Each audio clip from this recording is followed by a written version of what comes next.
Tenía 25 años, era teniente de corbeta. Yo acababa de salir de la escuela de oficiales, donde los oficiales se forman en las diferentes orientaciones. Yo elegí artillería y bueno, en esa época ir al crucero Belgrano como artillero era muy bueno porque era un buque netamente artillero. Buque de la Segunda Guerra Mundial, muy antiguo, con una historia interesante porque había zafado de ser abatido en Pearl Harbor con el ataque japonés, salió navegando, y así que bueno, tenía una historia muy interesante. Y para nosotros los artilleros en aquella época, ir al crucero era, si bien ya los destructores modernos, este destructor Hércules ya estaba en el país, que en ese momento era una tecnología muy avanzada, y se estaban incorporando los destructores nuevos, los MECO 360, y salir de eso a ir al crucero era interesante.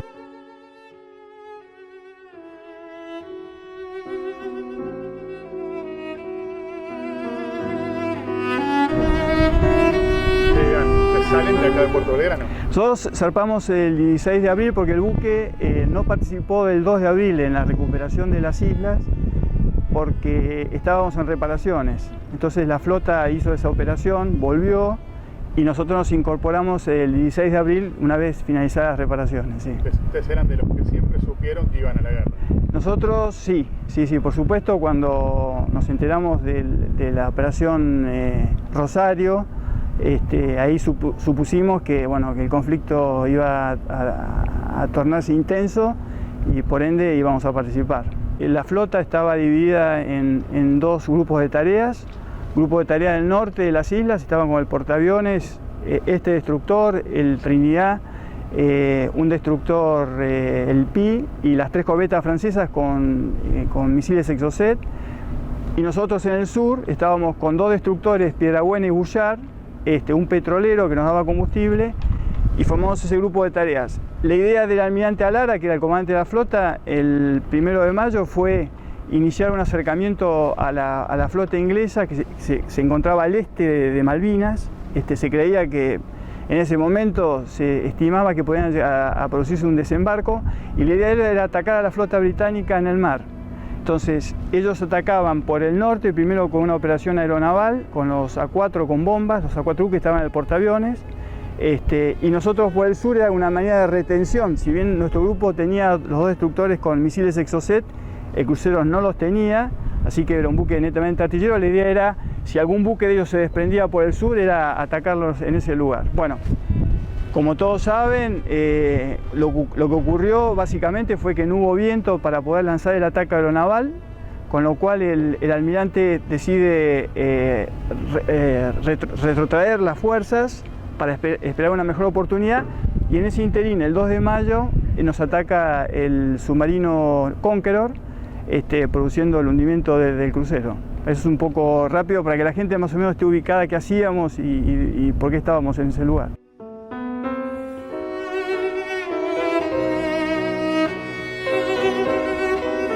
Fuimos atacados por 2 torpedos.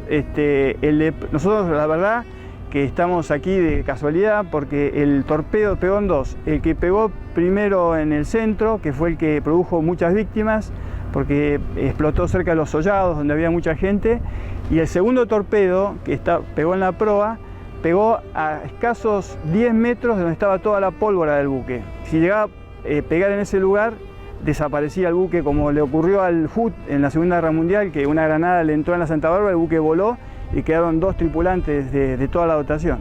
Bueno, acá tuvimos esa suerte, porque el submarino aparentemente lanzó 3 torpedos de corrida recta, los cuales pegaron 2, uno en el centro y otro en la proa. Bueno, el buque rápidamente se escoró, se empezó a hundir rápidamente. En ese momento el buque, por supuesto, el torpedo que pegó en el centro explotó los generadores que eran a vapor. Ese buque era todo a vapor, o sea que el buque se quedó totalmente sin energía, con una escora muy pronunciada. Silencio total. Los marinos sabemos cuando hay un blackout a bordo lo que realmente se siente, porque no se escucha nada, se escuchan los pasos de la gente que camina por la cubierta. Entonces el comandante en principio tratando de evaluar si había una posibilidad de salvarlo, cosa que era imposible. Nosotros llevamos mucha munición en cubierta, sobre todo la parte antiaérea del buque eran cañones de 5 pulgadas con munición espoleteada ya en la cubierta. Empezamos a tirar la munición al agua por las dudas que hubiese incendios en la cubierta, hasta que se dio cuenta que ya no daba más y ordenó abandonar. Bueno, en ese momento todos los oficiales teníamos una balsa asignada con una dotación. En mi caso, mi balsa estaba de la banda, por suerte, estaba la banda escorada, o sea que era muy fácil acceder, porque ya el agua estaba casi a la altura de la cubierta. Cuando tiramos la balsa al agua, y mi dotación, los que llegaron, los que se salvaron, los introdujimos dentro de la balsa, y ahí empezó toda una maniobra de despegue del buque, porque como se estaba hundiendo, era como que había una succión que iba de popa hacia proa, que nos arrastraba hacia la proa, donde estaba la proa totalmente desflorada por el torpedo. Ahí se pincharon muchas balsas, mucha gente finalmente se fue al agua. Yo zafé con un remo y remando y demás, zafé la proa, y una vez que zafábamos la proa, el viento, ya había viento muy fuerte, estaba arbolando bien, nos separaba rápidamente del buque. Y ahí yo me junté con el teniente Hood, que fue el que sacó toda la serie de fotos, con una pocket, tenía una pocket y sacó todas las fotos, y con otro teniente, ahora no recuerdo el nombre, quedamos los tres amadrinados, digamos, cada uno con sus balsas. Bueno, en esa oportunidad, una anécdota, por eso le comentaba lo del conscripto Leconte, una vez que estábamos flotando ahí, bueno, y acomodándonos, pasó una balsa pinchada con 2 conscriptos a bordo. Uno de ellos era Carlos Leconte, que después la historia lo ubiqué muchísimo tiempo después. Bueno, lo subí a mi balsa, y también otro marinero que estaba en el agua, que estaba nadando. Lo levanté y lo metí en mi balsa. Ese estaba casi desnudo, estaba con calzoncillos nada más, así que le dimos la poca ropa que llevábamos de más, se la dimos, lo masajeamos porque estaba medio congelado, para salvarlo, ¿no es cierto? Y ahí, bueno, ahí continuó la travesía a bordo de la balsa. Se levantó un temporal muy fuerte, como es típico en el lugar donde nos hundimos, que es el pasaje de Drake, que es el pasaje a la Antártida.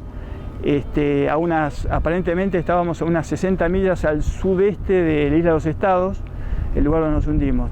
3.000 y pico de metros de profundidad, olas gigantes. Y bueno, por suerte las balsas se comportaron muy bien. Yo pensaba que se daban vuelta porque las olas eran enormes, se amacaban muchísimo.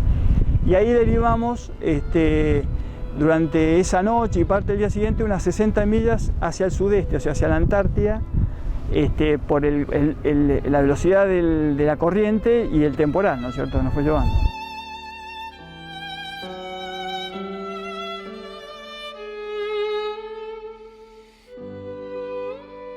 No, dentro de la balsa, en principio, la gente me preguntó, por supuesto, señor, ¿quién nos va a venir a buscar? Y yo les dije, mire, la Armada tiene todo un sistema de rescate en caso de un buque se hunda, etcétera, etcétera. Para mis adentros, yo, la verdad, pensaba, ¿quién corno va a venir acá? Sabiendo que hay un submarino nuclear acá abajo, va a ser muy complicado que nos vengan a buscar. Pero bueno, por supuesto que eso se los dije. Arranchamos un poco porque se genera un ambiente desordenado dentro de la balsa, porque además estos 2 conscriptos que saqué de la balsa pinchada, también embarcamos cada balsa trae una especie de contenedor, pequeño contenedor con elementos de supervivencia, muchísima agua porque es lo que más se necesita, porque se vomita muchísimo por el movimiento de la balsa. Y una serie de cuestiones de supervivencia. Así que teníamos doble ración, digamos, con lo que habíamos sacado de la balsa pinchada más la nuestra.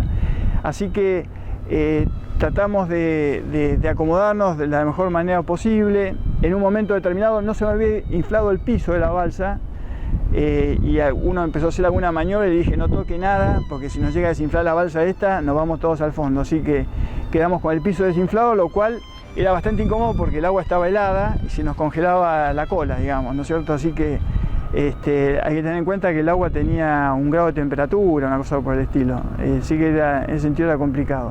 Bueno, y adentro de la balsa, al principio la gente estaba muy preocupada, por supuesto, por la situación de shock, de tener que irse de un buque. Hay que tener en cuenta que un buque es una casa, por más que esté operando en combate, es una casa.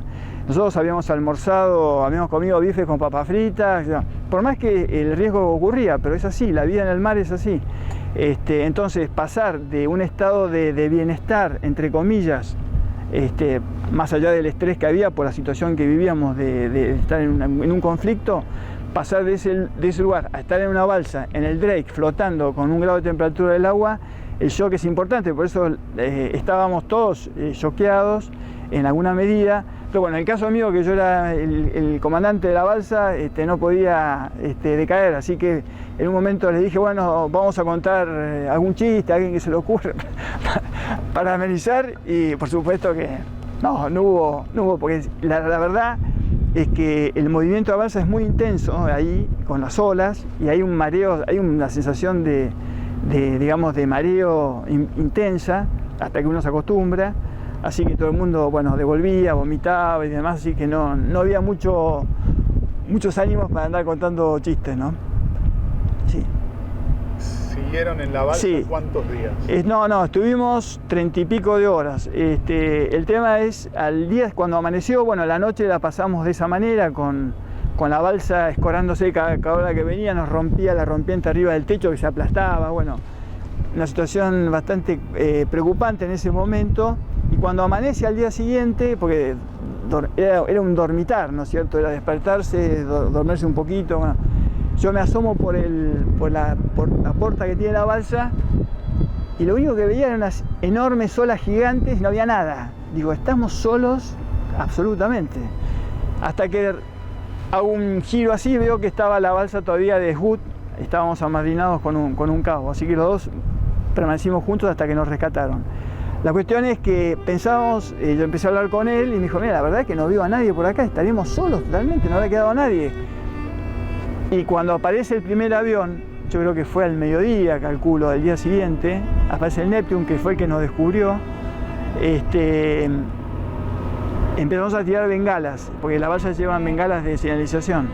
Y ahí se empezaron a ver bengalazos en todo el horizonte, es decir que estábamos rodeados, las balsas se habían desperdigado, y estábamos todos cercanos, digamos. O sea, creían que estaban solos, sí, pero estaban todos... Sí, que el tema del avión es un tema interesante porque cuando empezaron a buscarnos desde el punto dato aparente que tenían, no nos encontraban.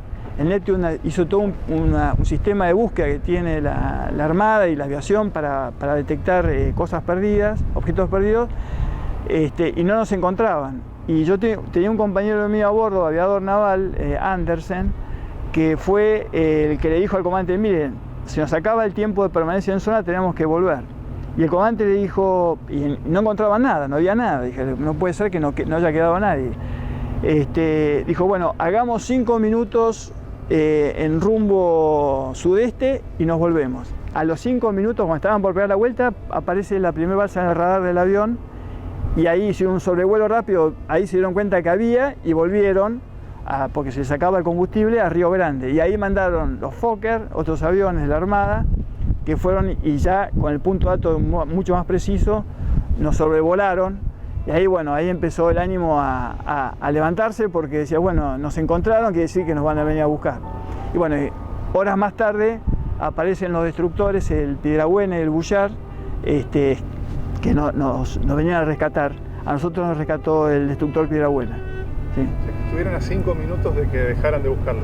Tuvimos 5 minutos de una incertidumbre muy grande, sí, posiblemente sí, a lo mejor iban a volver, yo creo que nunca la Armada nos iba a dejar. Pero bueno, fue un momento interesante porque no nos encontraban. ¿Por qué? Porque 60 millas nos había trasladado el temporal hacia el sudeste, del punto de hundimiento.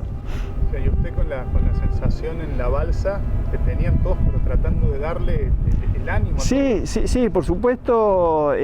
La verdad es que uno cuando tiene esa edad piensa que nunca le va a pasar nada, en el sentido de que no se va a morir, así que en ningún momento pensé que yo me iba a morir, la verdad es así.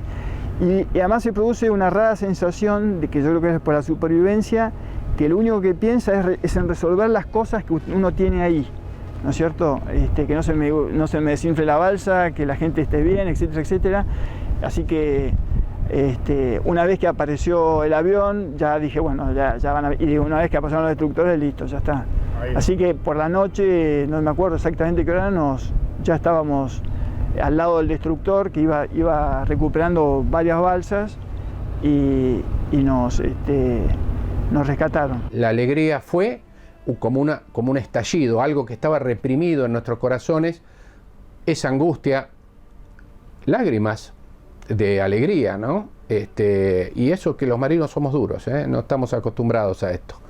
Pero bueno, ya nos dirigimos directamente a donde estaba el campo de balsas y bueno, allí mágicamente apareció entre nuestros incrédulos ojos más de 50 balsas desparramadas en un diámetro de unos 4 kilómetros más o menos, pero bueno, allí las vimos y empezó lo más dramático, la búsqueda, el rescate sin lastimar a los que estaban dentro de las balsas.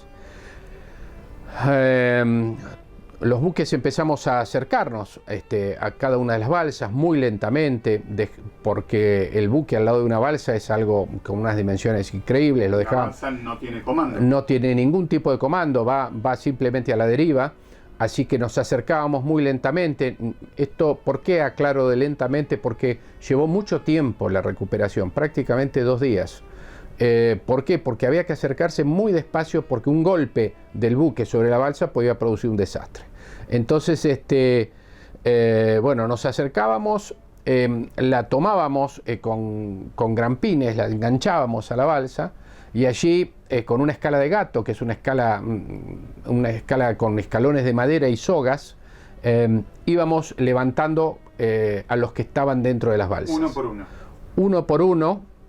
Con la complejidad que eso, yo les recuerdo que decía que había mucho mar, el barco subía y bajaba entre 4 y 5 metros en cada ondulación, y esto hacía que la balsa se quedara abajo y nosotros arriba, y entonces bueno, allí esta maniobra que fue lenta, muchos muy débiles, habían pasado una noche en el mar, helados, las balsas tienen elementos para alimentarse, para mantenerse abrigados y de curaciones, pero mínimos.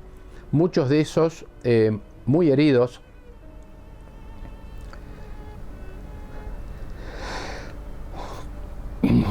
Y algunos fallecidos. Así que por supuesto que recuperamos sus cuerpos. Discúlpenme.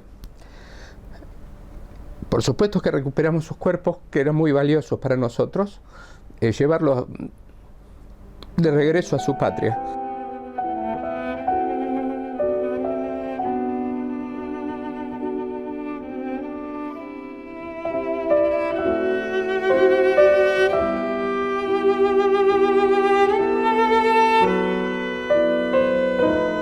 El único tema, yo a bordo tenía gente, uno golpeado, por suerte no tenía ningún quemado. Sí, Ehud, en la balsa de al lado, tenía un hombre totalmente quemado que se murió, creo que 1 hora antes que nos rescataran. Ese fue el único. Y bueno, una vez que estuvimos a bordo del destructor, en la cámara de oficiales se improvisó una especie de hospital de campaña y ahí iban todos los que estaban quemados, sobre todo había mucha gente afectada por quemaduras, para hacer los primeros tratamientos, ¿no? Esto me trae a recuerdo uno de los impactos más fuertes que sufrí antes de zarpar para la guerra, cuando entré a la cámara de oficiales y me entero que iba a tomar el desayuno y miro que sobre la mesa donde comíamos los oficiales, que éramos alrededor de 20, había una lámpara diferente a la que nosotros teníamos. Y era una lámpara para operaciones, lámpara grande con luz blanca muy fuerte. La cámara de oficiales en combate está destinada a ser el hospital de sangre.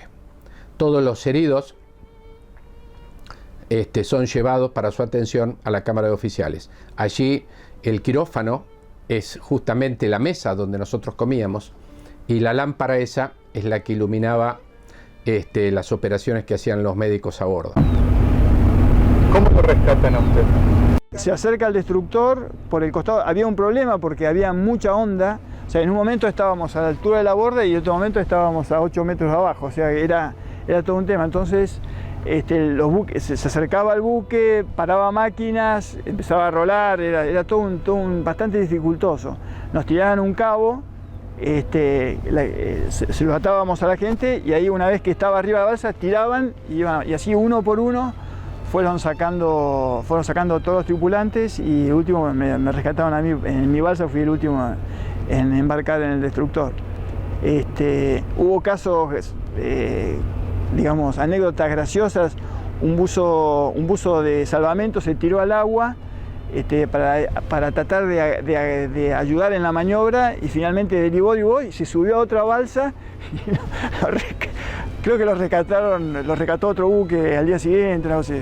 O sea, pasó a ser parte de los... El afán de ayudar y las ganas de se quedó en otra balsa, sí. Así que... ¿Quién lo rescata a usted? A mí el destructor Piedrabuena. ¿Se acuerda la persona que lo sube? Sí, bueno, un compañero mío, Martinetti, que era teniente de guardia, y el capitán Leprón, los dos estaban en la cubierta con esa maniobra. Eran los que recibían, digamos, hacían toda la maniobra de lanzar los cabos, embarcar a la gente, demás, con toda la tripulación, por supuesto, ¿no? ¿Y cuando lo suben al buque, qué le dijeron? Bueno, mi anécdota fue muy graciosa porque yo en el momento del hundimiento, cuando vi que estaba todo perdido, volví a mi camarote, que estaba todo oscuro, pero volví, en ese momento yo vivía a bordo, era teniente de corbeta, vivía acá en este muelle de ahí, tenía todo, tenía mi ropa civil, mis esquíes para ir a Bariloche, mis libros, todo lo tenía a bordo, y todo está allá abajo. Ahora, a lo mejor dentro de 3.000 años, una expedición encuentra mis esquíes y mis cosas abajo del buque, pero a 3.000 metros de profundidad, como el Titanic. Pero volví al camarote y metí en el bolso, un bolso grande que tenía, suéteres, el capote naval, y me puse una campera de duvet que yo tenía, que era muy, muy buena, que me había hecho en Bariloche, y abandoné de esa manera. El tema es que en el transcurso de la navegación en la balsa se me mojó totalmente la campera, así que me puse el capote. Así que yo estaba con un capote, o sea, me rescatan y salgo vestido así con un capote. Digo, ¿usted dónde viene? Viene una ceremonia, me dijeron. Y venía de mi balsa, pero como había conservado el capote, me sirvió muy bien porque era muy abrigado para estar en la balsa. Nos encontramos con problemas que no podíamos solucionar. Por ejemplo, las balsas salvavidas no tenían número. Entonces yo rescataba la gente de una balsa y me alejaba. Y al poco tiempo iba a rescatar otra balsa y resulta que era la que había tenido antes. La que había rescatado antes. Al no tener número no podíamos desecharlas. Entonces a mí se me ocurrió una idea. Digo, bueno, vamos a tirarle con una ametralladora a la balsa para hundirla. Claro, la balsa está tan bien hecha, tiene tantos compartimientos que no se hunde. Uno le tira con una pistola o una ametralladora y no se hunde. Entonces, lo único que encontramos, lo más próximo que pudimos encontrar, lo más razonable, fue tirarles con un balde de pintura. Y ahí sí pudimos empezar a no duplicar el esfuerzo, porque el tiempo que perdíamos podía ser la vida y la muerte para otro náufrago. Como se imaginarán, en esa época los uniformes navales no son como los de ahora, que son es una cosa mucho más orgánica, con overoles que son mucho más digamos, preparados para combatir en el mar, ¿no es cierto? En nuestra época estábamos con saco y corbata nosotros. La camisa gris. La camisa gris, corbata y demás. Así me abandoné yo. Y con el capote puesto, se imagina, cuando subí no lo podían creer. Esa fue una anécdota graciosa dentro del drama del crucero.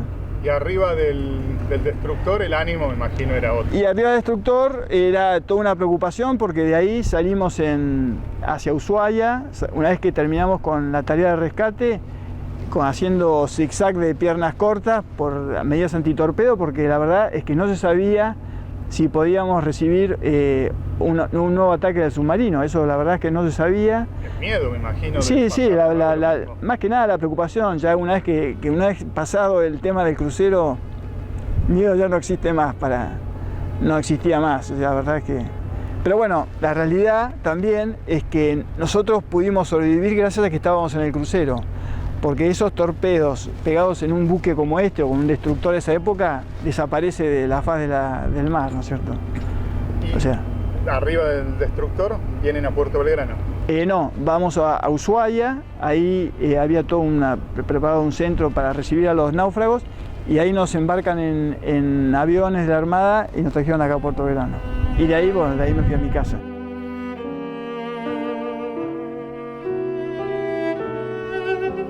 Acá en Punta Alta compré unos jeans, porque por supuesto, como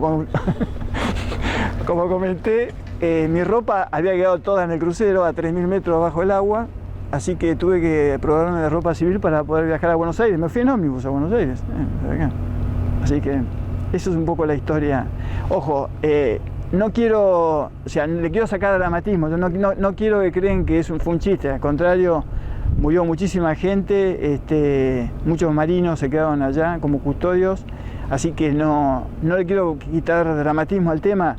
El tema es que, bueno, son cosas de la realidad, lo que sucedió. ¿Y después usted tuvo que seguir su carrera? Sí, no, por supuesto, enamorado de mi carrera. Después yo fui destinado como segundo comandante de una lancha torpedera a Ushuaia, tuve un año. Después hice el viaje en la fragata Libertad en el 84. Y después, por suerte, vine acá como jefe de artillería del destructor de la Argentina. Estuve jefe primero de artillería, después de control tío durante 4 años en ese destructor que estaba nuevo. Acababan de llegar de Alemania, los buques eran increíbles. Y tuvimos una carrera realmente, yo reconozco la suerte de haber tripulado buques modernos y haber operado y con toda la experiencia recibida de Malvinas, que nos sirvió muchísimo, por lo menos a la Armada en ese momento le sirvió muchísimo. Con los nuevos medios se implementaron procedimientos y un montón de cosas. Participamos en lanzamiento de misiles de todo tipo, artilleros, artillería, o sea, guerra antisubmarina. O sea, la verdad es que disfrutamos una marina muy moderna en ese momento, que lamentablemente, como todos hoy, está muy alicaída por la falta de presupuesto y demás. Yo espero que en un futuro esto se pueda resolver, porque la Argentina necesita una armada realmente poderosa por toda la enorme extensión del mar que tenemos, todas las responsabilidades que tenemos para la Antártida y sobre todo por nuestra enorme plataforma marina, ¿no?